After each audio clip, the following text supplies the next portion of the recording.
The ghost dance inspired some Native Americans, but it made many settlers fearful.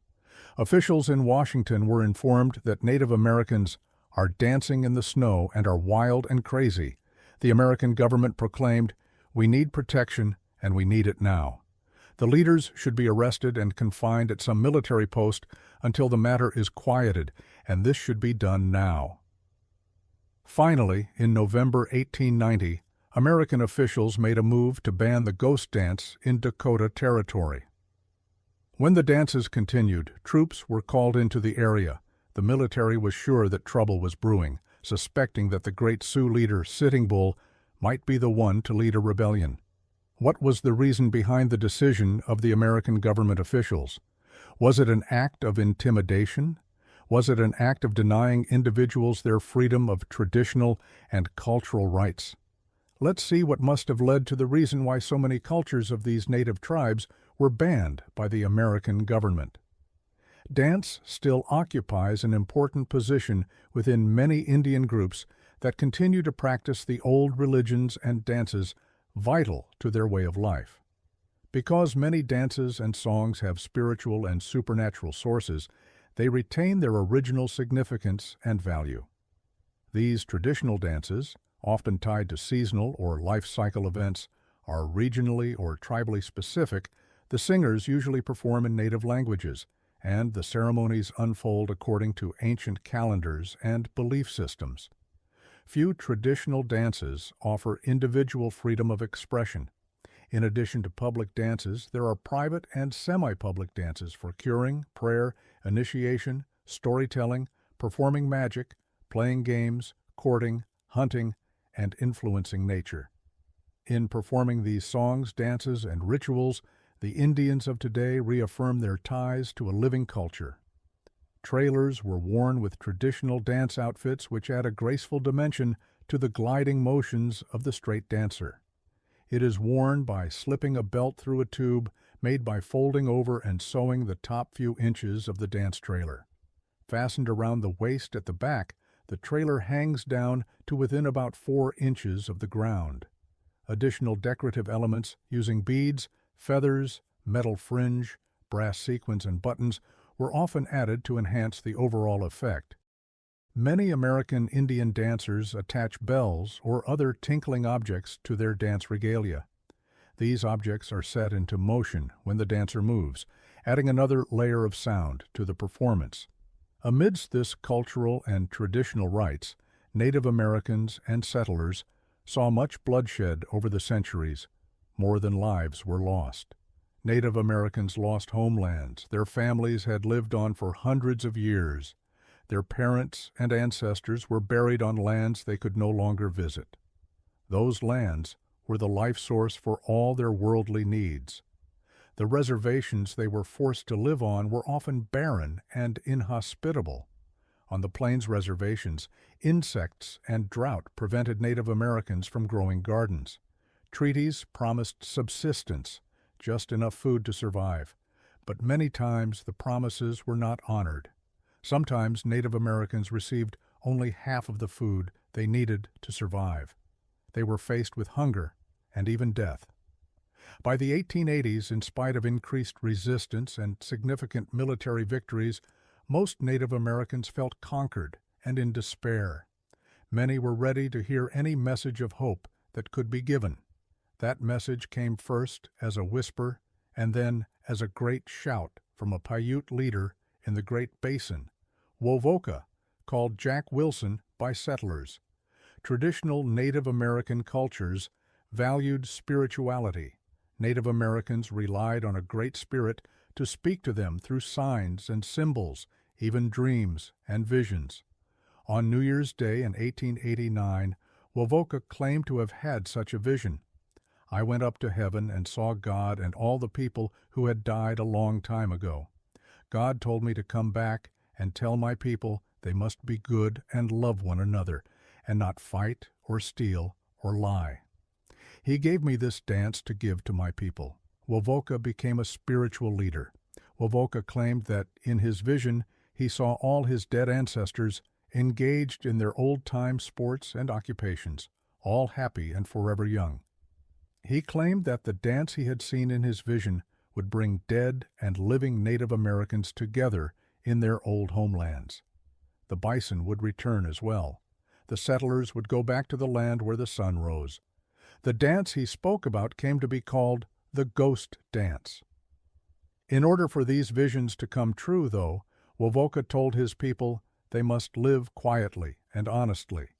He spoke of nonviolence. He spoke against the American ways, especially drinking alcohol. However, he did urge Native Americans to adopt certain American ways, such as farming and education. By the fall of 1889, leaders of other tribes had journeyed to the Great Basin to hear Wovoka's message and to dance the large circle dances he taught them. They took his message and his dances back to their people. Some tribes danced the ghost dance nightly, but some tribes, such as the Sioux, heard things a certain way. The ghost dance inspired some Native Americans, but it made many settlers fearful. Officials in Washington were informed that Native Americans are dancing in the snow and are wild and crazy. We need protection, and we need it now.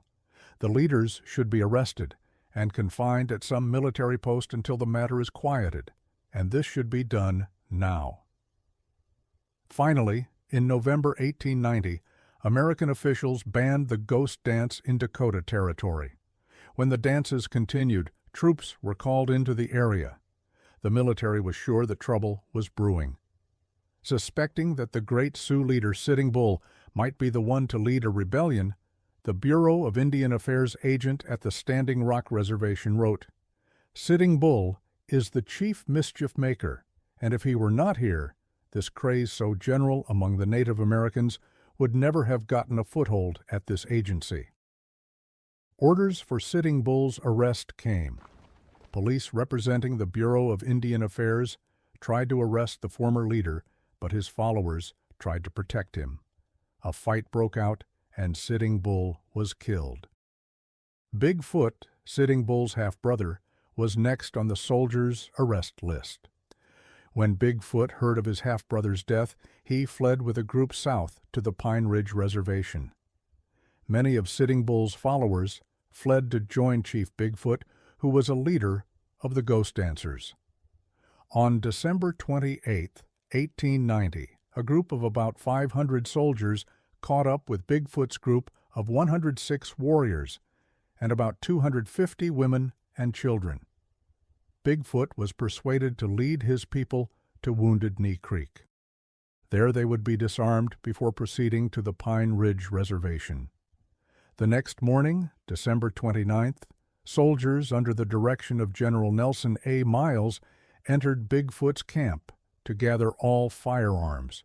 Only a few of the Native Americans agreed to this. The soldiers searched the teepees and found about 38 rifles. Then they asked the Native Americans to open the blankets draped about them against the cold. A young warrior, Black Coyote, raised his hidden rifle over his head and shouted that he would not give it up. As soldiers wrestled with Black Coyote, the rifle fired. The soldiers were already extremely nervous and feared that they would be killed. They opened fire immediately. From above the camp, the army fired its cannon into the camp. The Sioux men, women, and children ran for their lives. By noon, 300 Native Americans, including Bigfoot and many women and children, lay dead. 50 were wounded. Troops continued hunting those Native Americans who had fled. The Army casualties were 25 dead, 39 wounded. Many Army deaths were from friendly crossfire, one soldier shooting at a Native American, but hitting a soldier on the other side of the camp. Viewing the scene later in the day, the Oglala Sioux holy man Black Elk said, "I wished that I had died too, but I was not sorry for the women and children. It was better for them to be happy in the other world." Later, an Army investigator concluded, "There is nothing to conceal or apologize for in the Wounded Knee battle. The Native Americans brought on their own destruction as surely as any people ever did." 19 soldiers who fought at the Battle of Wounded Knee received the Congressional Medal of Honor, the country's most distinguished military honor.